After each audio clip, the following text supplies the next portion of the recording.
Hey everybody, just wanted to take a few seconds of your time before the podcast starts. Just wanted to let you know about a passion project of mine for the last 3 years called Hustle Focused Energy.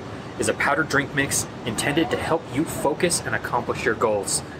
Super excited to bring this to market. Go check it out, hustletheday.com. And thank you so much for listening.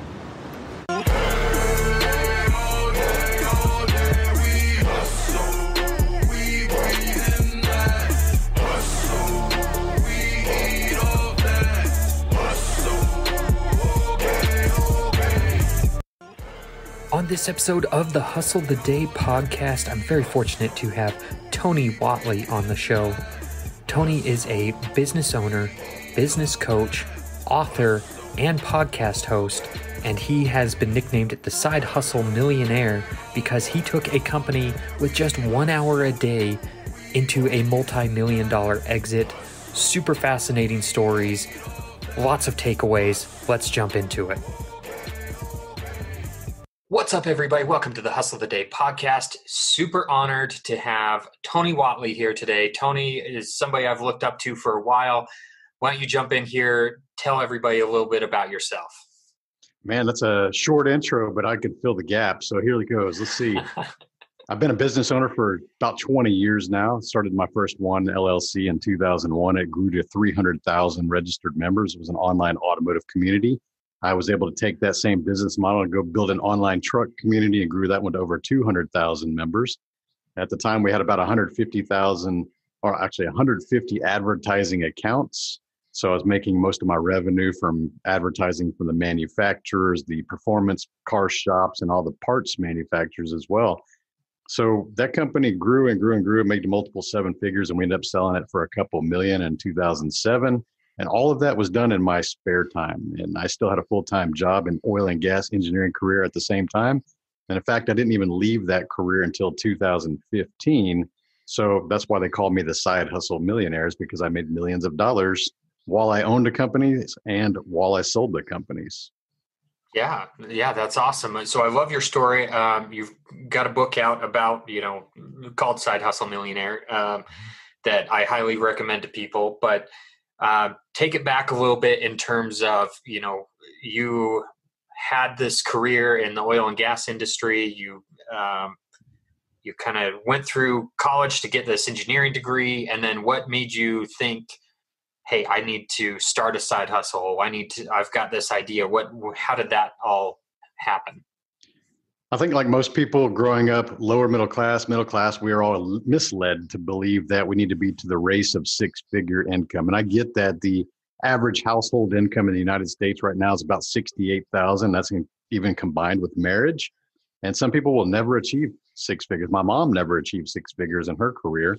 So I understand that it's a goal for most people. And that's the goal that I initially was born with and was raised with, and was led to believe that you need to go become a doctor, a lawyer, or engineer. And that's the things I had to think about. It's like, well, I'm not really interested in medical profession, and I'm not interested in the law side. So I guess I'll figure out some engineering that I can go do. But I'm a car guy at heart, love to build and race cars.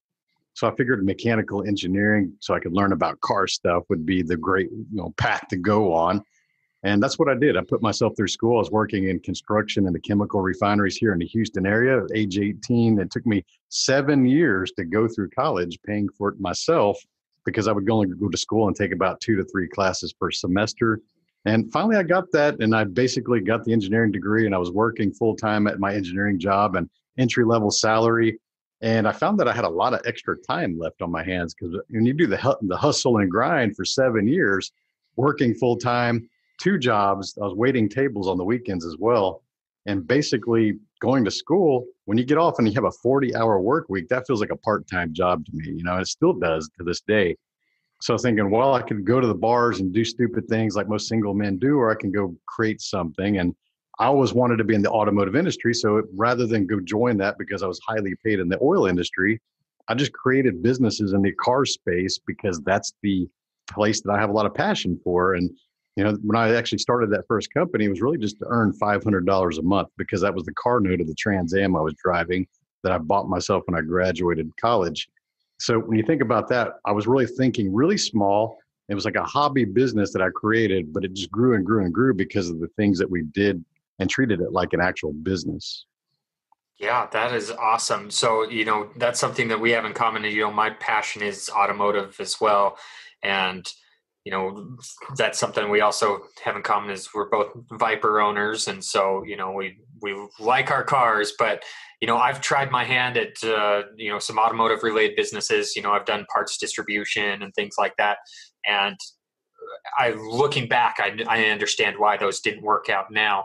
What made it go from being this small idea to growing to a big idea, to you understanding that you can make this happen with a smaller time commitment than most people put towards their goals and commitments?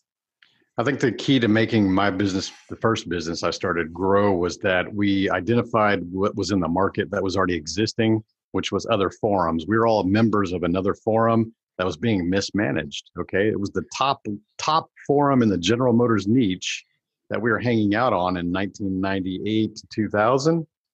And it was being mismanaged. And the owner would basically, sometimes you go in to log in and the entire site would just be gone. It just disappeared. And we're like, well, maybe the domain's wrong or what? But it come to find out he wasn't paying his server hosting bills. So after they did that a few times, they would just hard delete his entire website and make him start over. And the idiot didn't do any backups. So all the content that we were creating, all the how-to articles, all the racing videos, and all the things that we were making for his website would just get hard deleted. And it started to piss us off after a while because we were the biggest fans of the website. And so when we approached the owner and said, hey, why don't you pay your bills? We see you have advertisers. We know what they pay per month. We know what a server costs per month. It's actually a very low percentage of what you're making. And, we're doing all the stuff for you and you keep deleting it. So you're not taking care of the information that we're creating for you. And basically, instead of taking that as constructive feedback from his biggest supporters, he said, well, if you think you could do a better job, go create your own website. So that's what we did. You don't tell people who are driven like me and the business partner I started with to go create your own website if we're supporting your thing. So that's something to really think about. You don't have to be super creative and think that you need to be an inventor, because most people think like, oh, I need to be an inventor and invent something. It's not true. Most businesses are really just something that's existing that they do a little bit better or a little bit different. So what is it that annoys you about things that are currently existing on the market or services that exist? And what are the small things you can do to change to improve those things? You might have a viable business at that point. Yeah, absolutely. I mean, I can think of multiple examples within the automotive community of, dominant players now that, were unheard of just because they tweaked those little things. So you're saying that, you basically saw the opportunity on something that you were already doing, already enjoying, and you found a way to improve it. How do you get it to the point where you can manage your 9-to-5 job and do so with, an hour a day? I think nowadays it's a lot easier than the early 2000s because information back then wasn't on Google and easily found. There was no YouTube at the time. Facebook didn't exist. Actually, no social medias existed. So there was a very, very small places to find the resources for the information. And I found that in books. So sometimes people will ask me like, what's the most impactful book you've ever read, Tony? And I'll go pull a book off the shelf from 1998 that says Learning How to Code HTML, which is the backbone of websites, because I said, okay, I'm kind of a graphic dude. I like aesthetics and I want to learn how to put something on a screen of a computer. So I went and bought that book and I taught myself Photoshop, became a little graphic illustrator, like rudimentary stuff at the time, and learned HTML coding at a very basic level to be able to create these simple websites, these 1 to 3 page websites.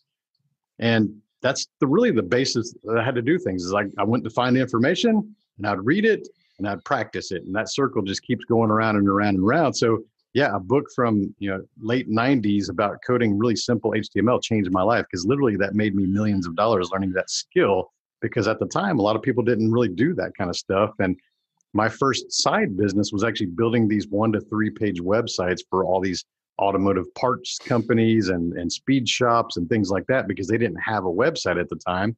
And I would just trade them parts a lot of times, dude. So I was racing cars, building cars, and I was getting free parts and hookups and just exchanging. It was bartering mostly. And then the community thing came a little bit later, like a couple of years later. So you think about these things, it's like, how do you make money? It's like, do what other people are not willing to do, or figure out a skill that can be monetized.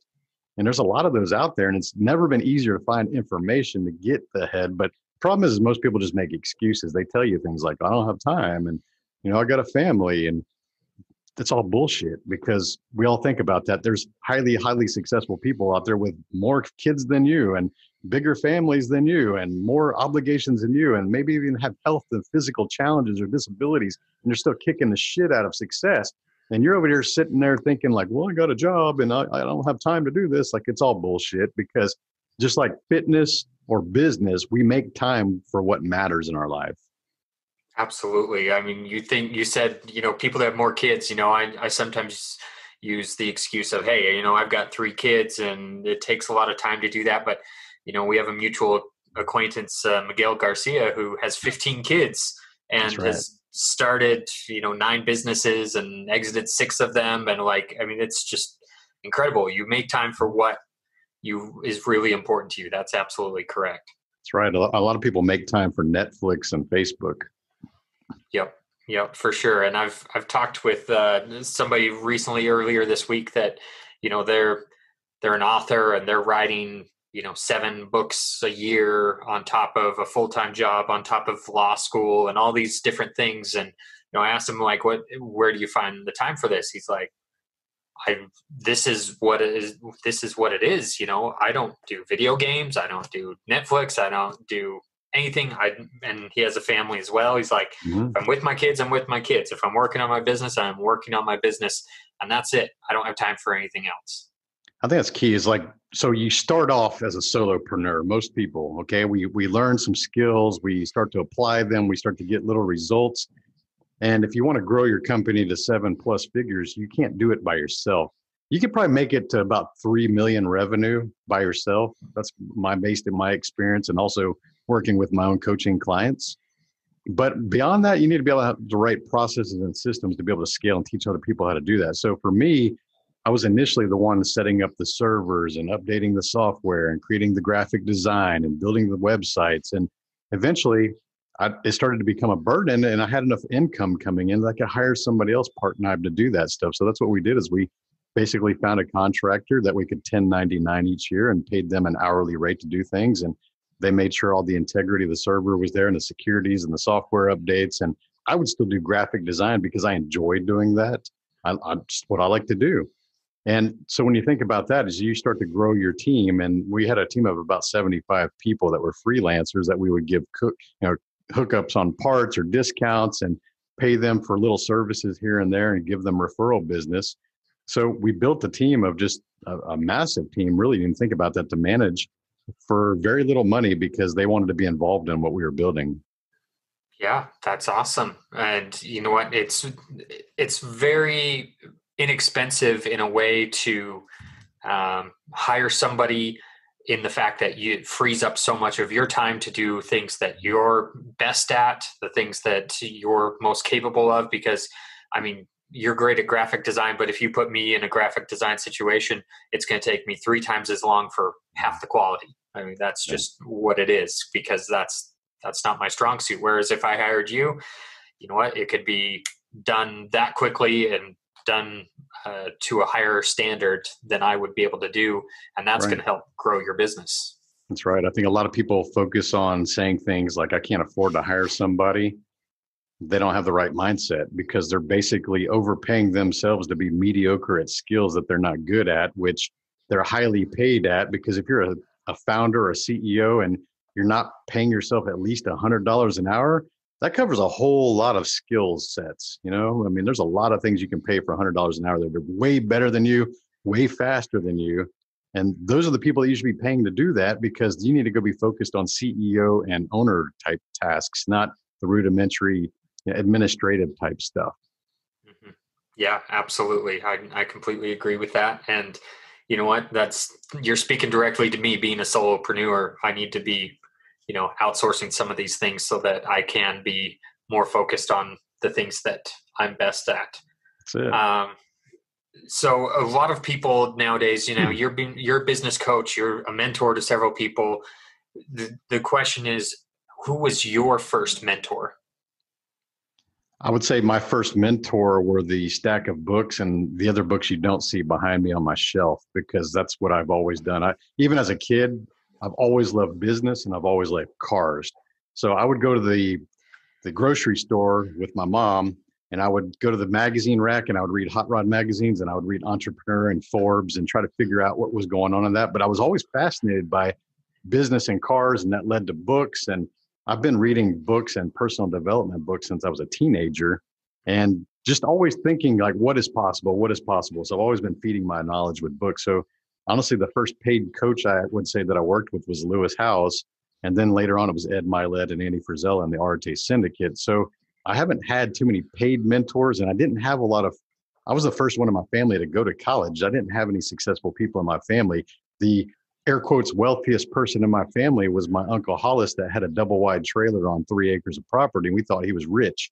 So when you start to think about that, I didn't grow up around with anybody with any money and sharing tips, or I always thought that you had to be rich to become a business owner. You had to have money to make money, because we hear these stupid fallacies that are perpetuated endlessly. Like, you got to have money to make money, and it's just all bullshit. But if that's what you're conditioned to believe, you have no reason to doubt that. And so you carry that through your young adult life, and you start to surround yourself with people actually doing things, sharing information. Nowadays, there's so many of us sharing information that it becomes overwhelmed because you don't know where to start. You think you need to have all these silver bullets and magic potions and elixirs, and you're trying to figure all this stuff out and trying to do too much at once, really. And that's where most people fail right now, is they're over and done inundated in information. Yeah, absolutely. So one of the things that has made you, the side hustle millionaire is building communities. And you know what, you're cultivating that now too. But what would you say is a tip for somebody who wants to build a community around a cause or a business that they're working on? Man, there's a lot of tips on building massive communities. When you get into the 10,000, the 100,000 type communities I've built, it's about becoming the right leader, but also I think you have to be embedded as a participant within your community. I think so many people create a community out of ego because they want to put themselves on a pedestal and act like they're the king of the hill. And then these are the communities that we join, and the leaders of the community never interact with the community. To me, that's not a community. That's more of a fan base. So I've always been different. I've always been interacting within my communities as a useful member, answering questions, helping people, giving advice, creating my own content, just being a part of the active community. Everybody there knows who the leader is, but when you're actually a humble leader and being a part of the community, now they see you as one of them. The other thing I think other people fail at is they basically, they'll use some notoriety or fame to build a community, and they want the direct lines of contact just to be between them and the individual person in the community. A strong community leader will try to create the bonds between each community member, okay? So it's my job to create events, create content, and encourage other people within my communities, regardless of what community it is, whether that's entrepreneurship or automotive. I want them to become lifelong friends, okay? So we facilitate that by creating programs and events and things like that, because I don't want the lines of communication just becoming my mouthpiece to you to hear what I have to say. Although I have the podcast and things like that, it's not about me just broadcasting my message to you, because I want my message to broadcast to you, but I also want everybody in the group to broadcast to each other and come out of their keyboard warrior type modes and go hang out, become lifelong friends, because I've seen this over and over and over. So those are the two tips. And I say the third major tip for community building is you have to get rid of cancerous people, okay? When you got assholes and passive aggressive and negative people within your community, you got to get rid of those people immediately. And if you're the type of person that tries to make everybody happy and you want to play nice and you guys all get along, you're not going to be a very good leader, because when you act like that with cancerous people, the good people will observe how you handle those people and wondering, why the fuck aren't you getting rid of these people in our group? Because when you allow those people to exist in your group, they're going to keep other people from wanting to participate. So you have to take care of those things right away. And guys, when you have 300,000 car guys, and Trent will tell you, that's a lot of ego and a lot of testosterone going and a lot of shit talking and keyboard warrioring. And, but we had guidelines on behavior. And if there was physical threats or people were just getting out of line, we would just ban their accounts. Okay. And the value that we were giving them for free was so great that they didn't want to get banned and lose that access. So you had to have a good value proposition to make people actually want to come to your website. And if they lose that, just like people nowadays get banned from Facebook from being assholes, you got to understand that the value's got to be better than their option to stay there. So when you have that, and you can tell them like, dude, don't do that anymore, or we're going to get rid of you. And the other people that are actually good people see how you handle that, they're going to be more willing to participate because they feel like you got their back. So don't start a community just to create one. You got to make sure you're a strong leader, be willing to get rid of negative people, be willing to facilitate the communications and the bonds between each individual member as a group, and not just make it about you. Yeah, absolutely. I know. I love that concept. And, that's something I've seen externally through your current community that you facilitate, 365 Driven. I see people communicating with each other and broadcasting that message to other people. So they're really are a part of the community. Can you talk a little bit about 365 Driven and where that started from, and how that is planning to go in the future? Well, 365 Driven is my entrepreneurship brand and community and podcast, and it's the harbor of the books and the content that I create. But it all comes back to me being that community leader, because there's a lot of entrepreneurs out there. There's a lot of people with different advice. And I would say that building a community is actually my strong suit based on history. I've done this multiple times. I think the first community I built was a car club here in the Houston area. That was like 150 people. And so that was like the roots of it. Then you go build one that's hundreds of thousands, and then you duplicate that, make another hundreds of thousands. And as I alluded to earlier, cars and entrepreneurship have always been my two passions. So I'm basically using the same critical skills and business mindset to build an entrepreneurship community and really get rid of the negative people, encourage people to participate. And these are the things that are going to grow this community, because I want 365 Driven to grow into millions of people. And I'm okay with being the leader of that because I've already been in that kind of situation. I think that this is not about ego and things like that, because I know that my legacy is going to be able to impact millions of people and their generational legacy by teaching them confidence and business principles that I've learned to myself. So I try to make sure that I teach people that here's the mistakes that I've made, and I try to show them the good sides and bad sides of entrepreneurship. I think a lot of people just want to show the highlight reels of everything they're doing. It's just not really authentic anymore. And this really in the last 3 years, Trent, this whole journey of me starting 365 Driven and being launched, I was there from the beginning showing my sucky videos, which I'll never delete because I was learning at that process. And then I shared me going through Toastmasters and learning to become a more effective communicator and a public speaker, then launching the book, became a #1 bestseller on Amazon. And I have shared that entire writing process along the way. And so I've always been good at teaching people and encouraging people by showing them that I can do it, you can do this. And that's why people are really started to gravitate around my story and my message, because I'm not just going, here's the awesome result and don't worry about all the hard work, because I want to show you that I'm going to do something. And I actually came back from my first live event in Utah a week ago. And my takeaway from that is, now that that event's done, I'm going to be more focused on writing my second book, which I'll be working on this last quarter of the year, probably launch in January sometime. So when you think about that, you got to make sure that you set these goals, take the steps and do them in order, because too many people, like I said earlier, are trying to do too many things at once. I basically wrote the book, and then while I was writing the book, I was training to become a more effective speaker. And then I became a speaker and started competing in public speaking events. And then later my podcast came out, and all these were planned. It wasn't like, well, what do I do now? Well, I think I'll write a book. Oh, well, no, I had it all planned out. And most people are doing it the wrong way, because they're like, I got to write a book. I got to launch a podcast. I got to launch 5 businesses. Oh, make that a 7 businesses, because everybody says millionaires have 7 streams of income.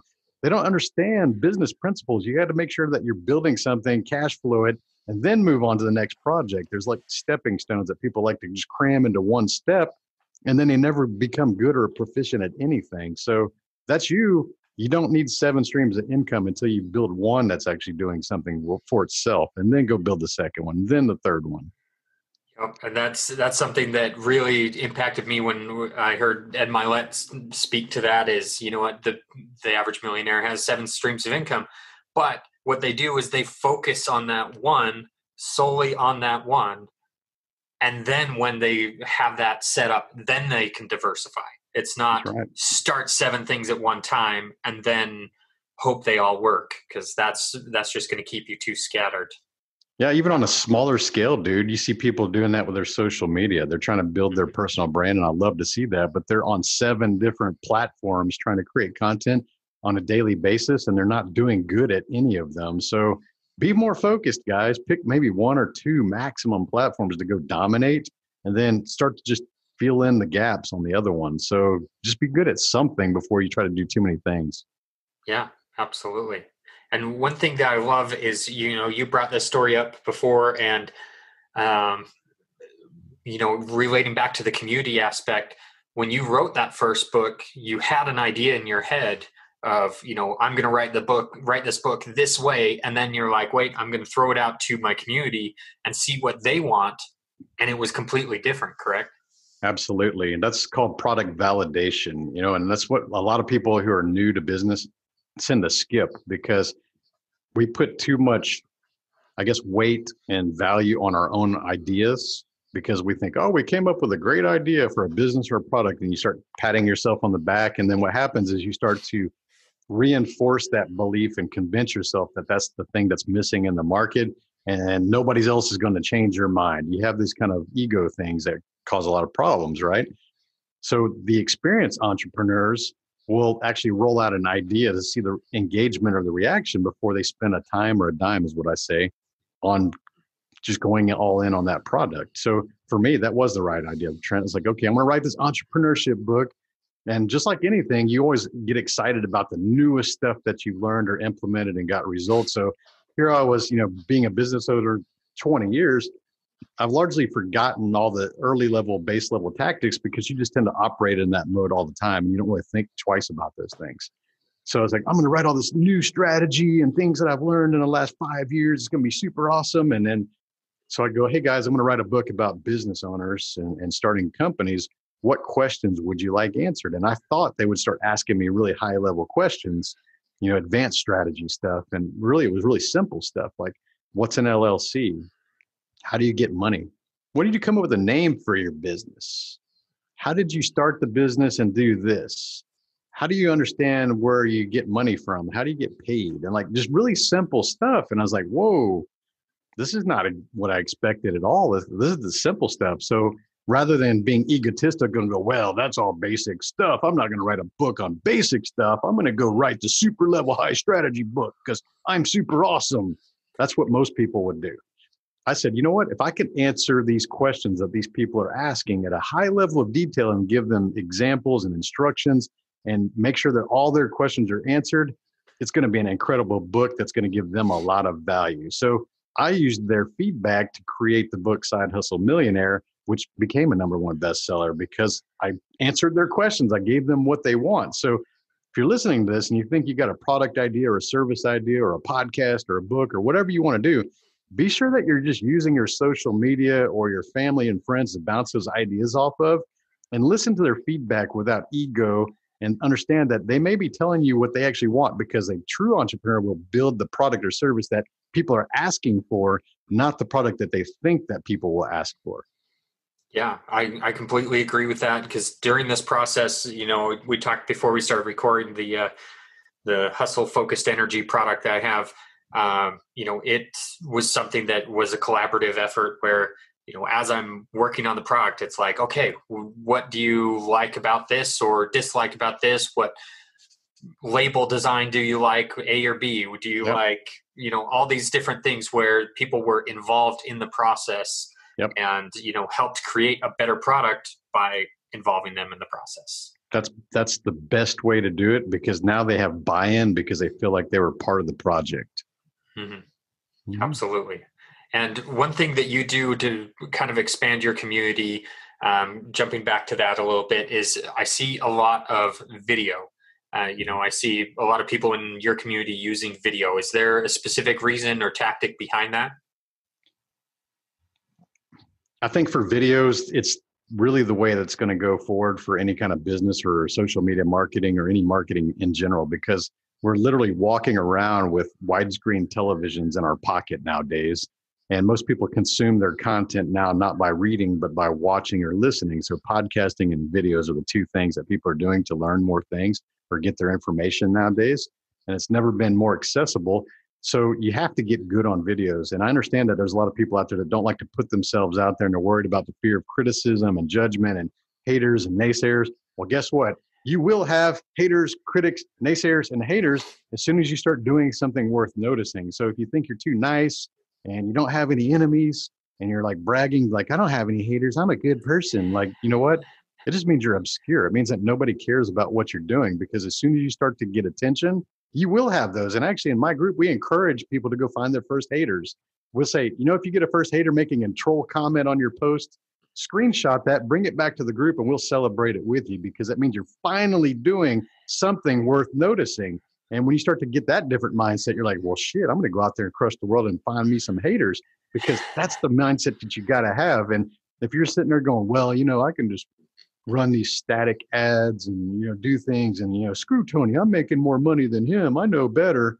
You're going to be behind the 8 ball, because in the next 5 years, when everybody's doing videos and it's super noisy and you finally get off your ass and decide that you need to do videos, you're going to be left behind, because other people will be 5 years ahead of you and they've already been mastering this game. And you're just going to be part of that noise in the background with thousands and thousands and maybe millions of people making static noise videos, because you haven't done enough to get ahead of that crowd. So I encourage every single one of you listening to get better at videos. And if you're nervous about that, just practice.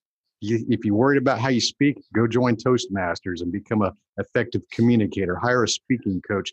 Join some video making groups. Challenge each other. Hold each other accountable, because it is super important. And if you want the results that other people don't have, you need to be willing to do what they won't do. Yeah, absolutely. That's powerful, because it's true. I mean, there's a lot of people that aren't willing to get off the couch and, you know, make a video, or, you know, improve their body and their mind and all these things that, you know, to people like you and I, it's like, oh yeah, of course we're going to do that. But then you have to even go beyond that of, you know, what is something Tony's not willing to do, that, you know, I can separate myself from him with. But I don't know if there is anything out there, but I think it's simple, dude. If whatever industry you want to get into, observe who you perceive as the leaders of that industry and ask yourself, what are they doing? It's real simple, right? It's just basically you're doing some marketing intel. What are they doing? Can I do that? Honestly, can I do that? Answer is usually probably yes, but are you willing to do that? And answer is usually probably no. So you have to ask yourself, if the leaders of the industry are doing this, and I know it's within my capabilities, I may not be as good at it right now, but I know that's within my capabilities. I could get better and I could improve to do that. Then why aren't you doing it? Yeah, absolutely. So you're at a point now where you've had a lot of successes, a lot of wins. What would you say in starting your own side hustle? What was your biggest failure, and what did you learn from it? I would say I never had a big failure with side businesses, largely by design of that type of business model. Because if you've got a job and it's paying your bills, you're really starting a business with a parachute, okay? You're not risking it all. You're not really losing anything. You may lose a couple $1,000s here or there, but it's nothing that you're going to go, oh my God, I'm like going chapter 11 or 7 or what the fuck bankruptcy is nowadays. You're not losing anything. So a lot of people are just afraid to start because they're so focused on, I might lose a couple $1,000s instead of thinking I could go earn a couple $1 million. If you start doing more of focusing on the potential winning versus the potential losing, I think more people will start to take action. But that's human nature, to hold on to a death grip with the things that we currently have. And we get really infuriated when people take things away from us or steal from us or, make us lose something, but we're not willing to put that same amount of energy or commitment or passion or love into going to creating something of the same value. So when you think about that, it's really a simple story like I like to share. Let's say that you had your wallet sitting on your desk or something like that, and you walked away for a few minutes and you came back and you saw that your wallet was open and $100 was missing. Most people listening to this maybe have experienced something similar to that, and they go, you know what? You feel the rage, and you feel the energy, and you walk around and you're like, hey, has anybody seen like who's around my desk and, you know, I'm missing $100. Did you take it? Did you take it? Did you take it? And you're going to the security guys and asking if they got any camera footage to see who's got your $100. And you're going around and you're just feeling this negative energy, and you're putting on a lot of negative energy, and you're just spending all this time, and you probably waste 3 hours and you'll go create a Facebook post about someone stealing your $100. Then you're just being all outraged, and everybody's like, yeah, man, that sucks. You lost $100. I hate thieves. They should all die in a fire. You know, it's basically that's the kind of energy you would expend for that $100 that somebody took from you. But here's the thing. Most of you would never put even a tenth of that same amount of energy, passion, love into going to create $100.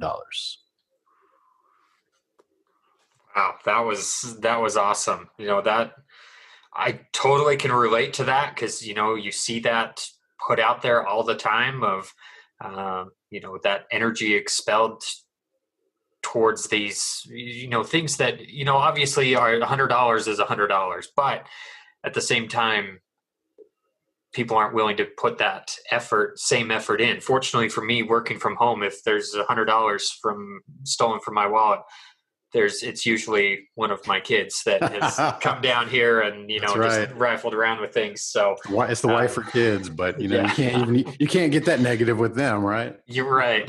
But if it's some random dude taking it, now it's a whole different Steve, you know, oh my gosh. Right. Well, you know what, that was awesome. You know, just that whole story of how you related it.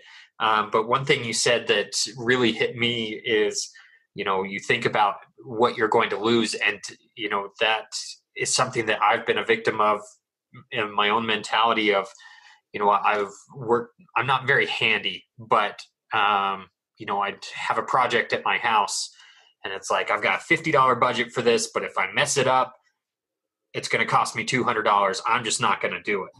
Right. But when now my main source of income is flipping houses, and it's like, okay, if I can tackle this, I can save $200 and have $200 more pocketed. If I complete this task, I'm going to go for it. Like, it's a completely different mentality. And I've been on both sides of the equation. And now it's like, okay, well, I want to pocket that money. I want to save that difference. So I'm going to go ahead and do that. What you've explained right there really simply is that you've learned confidence through execution. So you didn't have the confidence early on because you hadn't done it. There was an unknown. You could lose. But now you've done enough things where you can go, you know what? It's within my skill set. Maybe I haven't done it. It's within my skill abilities or skill set. So you got confidence now and you're willing to try. That's the key. Yeah, absolutely. And it's an amazing what you can accomplish, you know, no matter what the task is. You know, I just recently completed, you know, phase 1 of 75 hard. And it's just, you know, I thought 75 hard was difficult and to fit everything in. And then it's like phase 1 adds all these other things on top of it. And it's like, man, I can't believe I was able to fit all these things in. And it's just a matter of going out, doing it, having the confidence, the ability to realize that you can tackle these things that you think are hard, and it just gets easier from there. And you can, you know, expand what you're capable of the more that you actually do. You know, the problem I have with 75 hard, we both love Andy Frisella to death. And I think it's an incredible program for it, creating some good habits in your life, healthy habits, and the mindset that's going to go with that. So when you think about it, the positives definitely outweigh the negatives, but I see a lot of negatives about it because most people focus on the finish line. Okay. 75 days. They got the little scorecard. They're sharing it on Instagram. They're doing the cross throughs and their scorecard. How many people have we seen? Probably hundreds of people make it through that. And they're in the best shape of their lives. And they've got these great habits and everything's going great. And then you see them 2 months later and they're obese again. And you're thinking, what the hell happened, man? Didn't you like get some stronger mindset and some discipline during that? Well, yeah, you know, or they take like a month off break between like the 75 hard and the phase 1. It's like, what was the purpose of that? Why didn't you just go straight into it?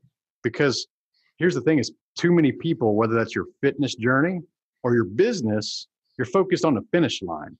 And you understand that in an actual race, you're a car guy, I'm a car guy. We, played sports, ran track. You don't accelerate to the finish line. You accelerate through the finish line. So when you start thinking of it that way, rather than focusing on 75 days, you need to be thinking about this is the first 75 days. And the habits and the discipline that I'm going to gain in this first 75 days should carry on far past that, because everybody is thinking in this scarcity mindset, like, oh my God, there's the finish line, only 10 days to go and I'll be 75 hard. And they're so focused on that finish line that they give up and they relax and they just go back to their old ways beyond 75. That's the problem, okay? You need to be thinking about this is the first thing that's going to change the rest of your life. So create that discipline during that 75 days and carry it forward and quit thinking about the finish line. The other thing I think a lot of people do is they create these posts of trying to get a lot of sympathy for failing, okay? They use 75 hard as almost like a stage to fail. And they go make their post in our group and, oh, guys, I made it to day 43 and I forgot to take a photo, or I didn't drink enough water, and boo-hoo. And you know what? Shut the fuck up and just get your shit done and just keep going. Start over, because it ain't about the 75 days again. It's about getting past that finish line. So consider this as just your first 75, but carry it forward, guys. Quit focusing on the finish line and relaxing at that finish line. Yeah, no, absolutely. I love the way you related that. You accelerate through the finish line. Yeah, right. Absolutely. I agree with that. So what would you say, the definition of the word hustle has kind of changed over the years. What would you say is your personal definition of the word hustle? I mean, I don't believe in the 24/7 hustle and grind. I did that during college years. I mean, 7 years of doing that, it was terrible. It was bad on my mental health. It was physically taxing. I remember being depressed at some times of that. I remember even having more gray hair in my 20s because I was so sleep deprived, eating double cheeseburgers, 99-cent from McDonald's because I couldn't afford anything else, and just had a really bad lifestyle around that. And I remember the 1980s when people thought about, well, sleeping is for the weak. That was the whole mantra that came out in 1980s. And so being raised in that, it's like, is that really what I have to do, is be an entrepreneur? But now I realize it's all a bunch of bullshit, okay? Because sleep is important. And I think people don't value it enough. And they think that it's a badge of honor to say, like, well, I work 23 hours a day and I take a nap. It's like, no, you're a dumbass is what you are, because your body is not going to be performing at its best level physically or mentally if you're not getting enough rest. So guard your sleep, schedule it just like you do anything else that you should be scheduling for your daily day. And understand that once you have your rest, you're going to be optimized to be able to perform at a high level during those times that you're awake. So for an example, a lot of times we think about, napping and stuff like that. Some people are like, well, napping is for the lazy people. And that's stupid, because that's another fallacy that's created by corporate world, where you have to be at your desk from 8 to 5. And obviously you can't take a nap at work unless you work for a progressive company like Google or one of the other tech giants that have figured out napping increases productivity. So here's a scenario that I used to play out, because I used to carry that mindset of, well, taking a nap is like for weak people, and like that's laziness. That's the thing that we're led to believe by our parents and things. So here it is, about like 2 or 3 in the afternoon. I might feel like I'm fading. I was like mentally not there. I'll read something and I don't even remember what I just read. So rather than fight that for the next 3 hours, I'll go take a nap for 30 to 45 minutes, setting an alarm. Don't go too long because it'll make you groggy. And if I can go sleep for 30 to 45 minutes, I can wake up recharged and get another 2 hours of productivity on the back end, which would have otherwise been acting like a zombie. So that's what these big corporations do, is you go in these nap rooms that they create. 20 to 45 minutes is ideal. They set an alarm. They have these little sleep pods in some of these places, because they know that they can recharge your mind and physically get you another high productive 2 to 3 hours in the back end just by sacrificing 30 to 45 minutes. So think about your sleep and make sure that you're doing things that listen to your body. Okay. Don't try to fight yourself. Yeah, no, that's good advice. There's a lot of, studies that have come out now that show how important sleep really is. And, to get 6, 7, 8 hours, I mean, the days of running on a couple hours of sleep have shown that is more of a detriment rather than a benefit for your business. Yeah. Well, anybody's like bragging about hustling because they aren't sleeping, I just kind of look at them as like an idiot nowadays. Yeah, no, I understand that. Well, we've talked a little bit about time here, and I want to be respectful of your time, so I don't want to go on too much longer. I want to ask you one more question after this, but before I do that, where's the best place for people to find more information about you and connect with you? My website is 365driven.com, and you'll find links there to all my social medias, the entrepreneurship group we talked about, and my best-selling book. Very cool. So, final question I want to ask you, personal or business, what is it that excites you about the future?